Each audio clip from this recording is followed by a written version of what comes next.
लाहौल स्पीति जिला की स्पीति वैली में जैसे ही आप लाहौल की ओर से प्रवेश करते हैं तो एंट्री पर सबसे पहले आपको यह परंपरागत सा दिखाई देने वाला लोसर गांव ही देखने को मिलेगा।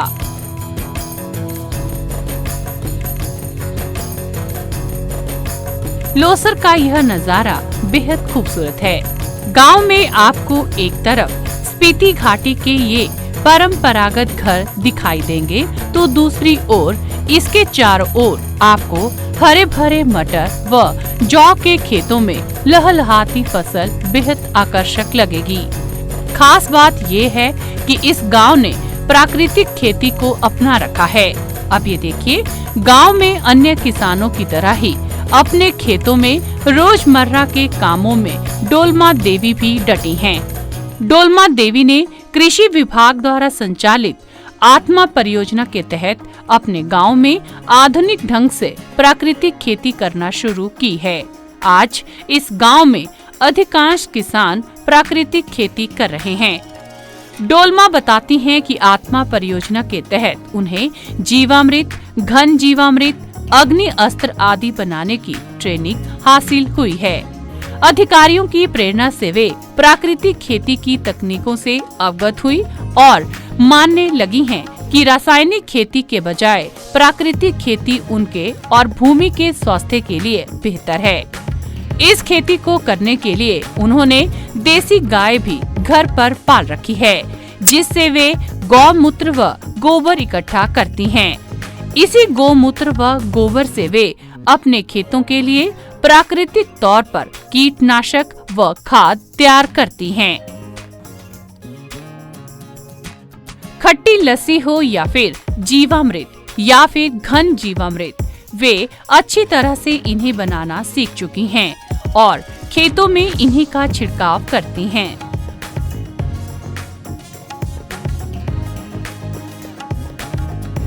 2019 से हमारे यहाँ आत्मा प्रोजेक्ट वाले आए हैं ना जी, उन्होंने बताया कि प्राकृतिक खेती के बारे में, जैसे जीवामृत बनाना, गंजी बनाना, बीज अमृत बनाना, सब उन्होंने बनाया जी। तभी उन्होंने स्पीति के सभी लोग किसान भाई बहनों को इसके बारे में जानकारी दिया जी।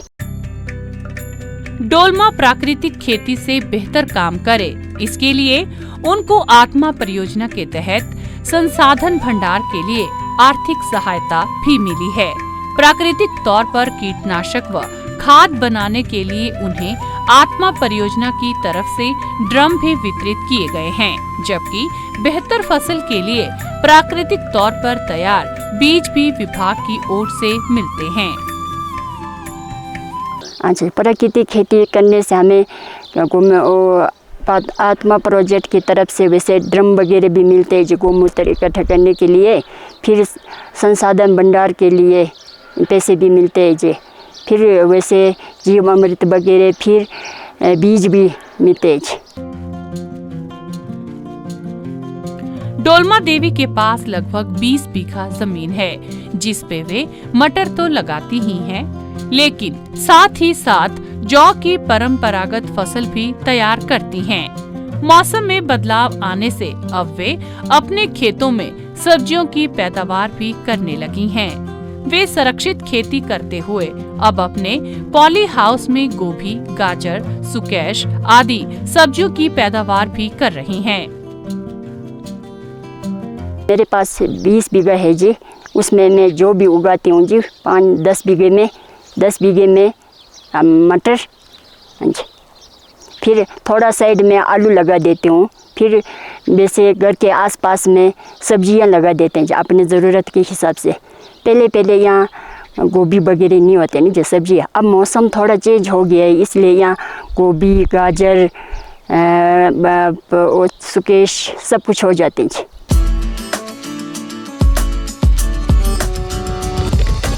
वे बताती हैं कि पहले रासायनिक खादों के प्रयोग से फसलों में नई नई बीमारियां सामने आने लगी। फसलें पीली पड़ रही थी, लेकिन जब से उन्होंने प्राकृतिक कीटनाशकों व खादों का प्रयोग करना शुरू किया है, फसलें हरी भरी हो गई हैं। जीव अमृत डालने से मैंने देखा कि काफ़ी फायदा हुआ। जो हमारे फसल पहले पीला जैसा पड़ रहे थे जी, वो अब हरा बैठने लगा है। इसलिए हम लोग सब जीव अमृत डालते हैं। मैं तो वैसे पहले से करती हूँ। मेरे साथ अब काफ़ी किसान जुड़ चुके हैं, जीव अमृत बना के खेतों में डालते हैं जी। प्राकृतिक खेती से अब वे सालाना 3 से 4 लाख रुपए कमा लेती हैं, जिससे उनके घर के सभी खर्चे पूरे हो जाते हैं।